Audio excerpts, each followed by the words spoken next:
Hello everyone, आज के इस वीडियो में हम कवर करेंगे क्लास 12 फिजिक्स चैप्टर नंबर 3 से topic temperature dependence of resistivity in alloys. Last videos में हमने देखा है कि कैसे कंडक्टर्स, सेमीकंडक्टर्स और इंसुलेटर्स की रेजिस्टिविटी टेम्परेचर इंक्रीज करने पर चेंज होती है। आज हमारा डिस्कशन का टॉपिक क्या है? अलॉयज। आज हम ये देखेंगे कि कैसे अलॉयज का टेम्परेचर इंक्रीज करने पर इसकी रेजिस्टिविटी में चेंज आता है। अलॉयज़ के बारे में जान लीजिए। अलॉयज़ क्या होते हैं? ये मेटल्स के कॉम्बिनेशन से बनाए जाते हैं। दो या दो से ज़्यादा मेटल्स को जब कंबाइन किया जाता है तो जो मटेरियल बनता है उसको क्या बोला जाता है? अलॉय। अगर हम इसका एक एग्जांपल लें तो अलॉय का एग्जांपल हो सकता है नाइक्रोम। नाइक्रोम किनके कॉम्बिनेशन से बनता है? Nickel, iron and chromium. Nichrome किनका कॉम्बिनेशन होता है? Nickel, iron and chromium. Alloys की एक स्पेशल कैरेक्टरिस्टिक होती है कि जब अलॉयज़ का टेम्परेचर इंक्रीज़ किया जाता है तो इनकी जो रेजिस्टिविटी होती है उसमें ना तो कोई इंक्रीज़ आता है ना ही कोई डिक्रीज़ आता है, बल्कि रेजिस्टिविटी क्या रहती है? Nearly constant. रेजिस्टिविटी का फॉर्मूला देखिए, हम जानते हैं rho is equal to small m divided by n square tau. अगर किसी मटेरियल का टेम्परेचर इंक्रीज किया जाता है तो इस फॉर्मूले में कौन कौन से फैक्टर्स अफेक्ट होते हैं? स्मॉल n यानी कि number of electrons in unit volume and relaxation time. अगर हम सिर्फ मेटल्स की बात करें, तो मेटल्स में हम ऑलरेडी डिस्कस कर चुके हैं कि टेम्परेचर जब इंक्रीज किया जाएगा तो रिलैक्सेशन टाइम बहुत तेज़ी से डिक्रीज होता है, जिसकी वजह से रेजिस्टिविटी क्या होती है? इंक्रीज होती है। और जो स्मॉल n का इफेक्ट रहता है ये बहुत स्मॉल रहता है as compare to relaxation time. तो मेटल्स के केस में तो ये था, बट अलॉयज़ के केस में क्या होता है? यहाँ पर सिर्फ एक मेटल नहीं होता है, बल्कि ये किससे मिलकर बना होता है? कॉम्बिनेशन ऑफ मेटल से। तो इस स्ट्रेंज कॉम्बिनेशन की वजह से क्या देखा गया कि जब इन कॉम्बिनेशन से जो मटेरियल बना है इसका टेम्परेचर इंक्रीज किया जाएगा तो रेजिस्टिविटी जो होगी वो चेंज नहीं होती है, वो इंक्रीज नहीं होती है। तो इसका रीज़न ऐसे समझ सकते हैं कि यहाँ पर जैसे ही आप अलॉयज़ का टेम्परेचर इंक्रीज करेंगे तो रिलैक्सेशन टाइम में डिक्रीज आएगा। रिलैक्सेशन टाइम में डिक्रीज क्यों आएगा? क्योंकि नंबर ऑफ कोलिजन्स इंक्रीज होंगे, but at the same time इस स्ट्रेंज कॉम्बिनेशन में क्या होता है कि जो स्मॉल n की वैल्यू है वो इस तरह से इंक्रीज होती है जो किसके इफेक्ट को कंपेंसेट कर देती है? रिलैक्सेशन टाइम के इफेक्ट को कंपेंसेट कर देती है। तो आप देख सकते हैं यहाँ पर दोनों का इफेक्ट नियरली इक्वल है और ये एक दूसरे के इफेक्ट को क्या कर रहे हैं? नलीफाई कर रहे हैं, जिस वजह से जो अलॉयज़ की रेजिस्टिविटी होती है वो एक नियरली कांस्टेंट की तरह ट्रीट की जाती है। अलॉयज़ की रेजिस्टिविटी कांस्टेंट हुई। If you increase the temperature the resistivity will remain same. तो इसकी इस स्पेशल कैरेक्टरिस्टिक की वजह से अलॉयज़ जो होते हैं उनको किस तरह से यूज़ किया जाता है? As a standard resistance. अब स्टैंडर्ड रेजिस्टेंस क्या होते हैं? सपोज किसी लैब में एक एक्सपेरिमेंट परफॉर्म किया जा रहा है, उस एक्सपेरिमेंट में वायर्स की नीड है और वायर्स में क्या फ्लो करानी है? करंट।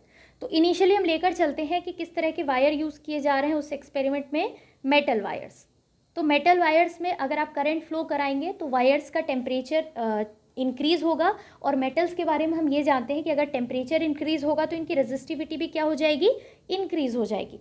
अगर रेजिस्टिविटी इंक्रीज़ हो गई तो अब ये जो वायर लिए गए हैं उसकी रेजिस्टिविटी के लिए भी एक एडिशनल कैलकुलेशन रिक्वायर होगी, क्योंकि जब एक्सपेरिमेंट स्टार्ट किया जाता है तो जो भी वायर्स लिए जाते हैं तो उसकी रेजिस्टिविटी को एज अ कांस्टेंट ट्रीट किया जाता है।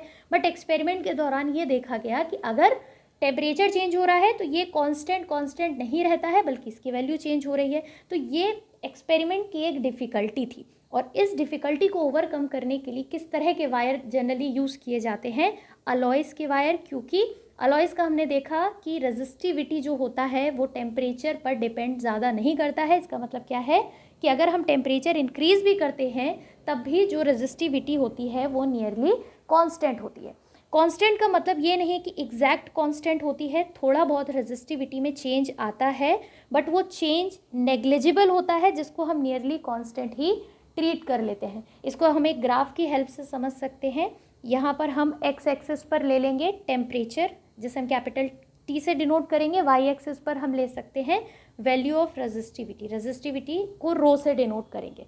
तो अगर हम सिर्फ अलॉयज़ के बारे में बात करें तो जैसे जैसे टेम्परेचर इंक्रीज़ किया जाएगा तो इसकी जो वैल्यू होती है वो कुछ इस तरीके से चेंज होगी, ठीक है। तो यहाँ पर अगर मैं एकदम स्ट्रेट लाइन बना देती तो वो तो ऐसा हो जाता कि it is completely constant, but थोड़ा बहुत चेंज रेजिस्टिविटी में आता है, बट ये चेंज आपका क्या होता है, नेग्लिजिबल, जिस वजह से ये बोला जाता है कि अलॉयज़ को as a standard resistance use किया जाएगा।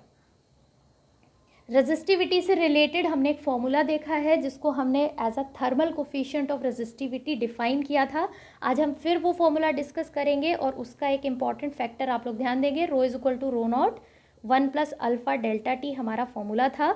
यहाँ पर अगर हम अलॉयज़ की बात करें तो अलॉयज़ में हमने क्या बोला कि जब आप टेम्परेचर चेंज करते हैं तो रेजिस्टिविटी विल रिमेन कांस्टेंट और वो ज़्यादा चेंज नहीं होगी। तो इसका मतलब ये है कि यहाँ पर इस फॉर्मूले में आप वैल्यू देखेंगे जो अल्फ़ा है, अल्फ़ा की वैल्यू देखेंगे तो अलॉयज़ के केस में जो अल्फ़ा है वो नेग्लिजिबल इसकी वैल्यू होगी। इसकी वैल्यू क्या होगी, नेग्लिजिबल, यानी कि बहुत छोटी वैल्यू होगी जिसे नेग्लेक्ट किया जा सकता है, और it will be equal to zero, ठीक है। लास्ट वीडियो हमारा जो था उसमें हमने सेमीकंडक्टर और इंसुलेटर के केस में क्या देखा था कि रेजिस्टिविटी डिक्रीज हो रही थी जब आप टेम्परेचर इंक्रीज करते थे, तो वहाँ पर अल्फ़ा की वैल्यू नेगेटिव थी। आज अलॉयज़ के केस में हमने क्या देखा है कि टेम्परेचर चेंज करने पर रेजिस्टिविटी में ज़्यादा चेंज नहीं आता है और वो कांस्टेंट ही रहती है। तो इसका मतलब अल्फ़ा की वैल्यू वेरी स्मॉल होगी या फिर नेग्लिजिबल अमाउंट ऑफ वैल्यू होगी, या फिर आप उसको नियरली ज़ीरो भी कंसीडर कर सकते हैं। तो आज के इस लेक्चर के साथ हमारा रेजिस्टिविटी का जो टेम्परेचर डिपेंडेंस है ये ख़त्म होता है। आगे के वीडियोस में हम मिलेंगे आपको चैप्टर 3 के कुछ और टॉपिक्स के साथ। आज के लिए थैंक यू सो मच।